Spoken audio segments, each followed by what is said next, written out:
और आप अलैहिस्सलाम फर्ज नमाज के बाद जिस तरह आज हमारा माहौल है कि हम इमाम को कहते हैं कि दुआ करो, अब इज्तिमाई दुआ होती है।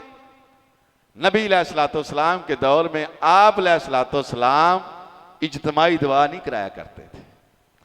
अब ये वहाबी और सुन्नी का मसला बन गया।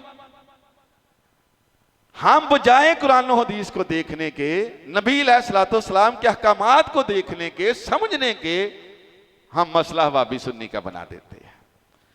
ये अनपढ़ और जहलियत की आखिर है कि इंसान बिन समझे सोचे इस्लाम के अहकामात को गलत करार देते। अब देखें इसमें क्या बहुत बड़ी हिकमत थी कि इंसान नमाज पढ़ता है, नमाज पढ़ने के बाद नबी अलैहिस्सलाम ने कुछ वक्त बतलाए हैं। क्या मेरी उम्मत के लोगों, अल्लाह ने मुझे खबर दी है फलां फलां वक्त ऐसे हैं जो कोई मेरे सामने हाथ उठाएगा मैं उसकी दुआ को कबूल कर लूंगा। उन वक्तों में से एक वक्त फर्ज नमाज के बाद का वक्त है। अब देखें, सुन्नी और हवाबी का मसला बनाने से पहले सोचें, फर्ज करें मैं ही इमाम हूं और नमाज के बाद मैं दुआ करता हूं, तो दुआ करते हुए मैं तो अपनी परेशानियां अल्लाह के सामने रखूंगा ना, मुझे क्या पता किसकी क्या परेशानी है।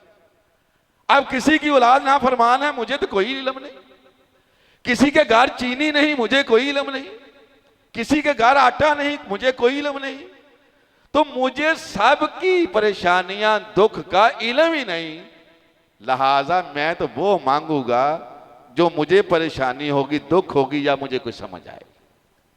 अल्लाह के नबी अलैहिस्सलाम ने फरमाया, ओ भाई टाइम कबूलियत का है, अल्लाह के सामने हाथ उठाओ और जिसको आटा चाहिए वो आटा मांग ले, जिसको तस्मा चाहिए तस्मा मांग ले, नौकरी चाहिए नौकरी मांग ले, जो जो चाहिए कबूलियत का वक्त है, खुद मांगो दुआ अल्लाह से।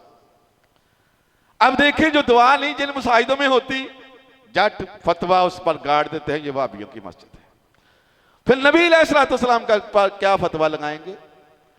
तो वजह यह है कि इल्म कम होने की वजह से, नमाज का तर्जमा ना सीखने की वजह से, कुरान को ना सीखने की वजह से आम आदमी, जाहल आदमी वो ऐसी बातों पर फतवे लगाता फिरता।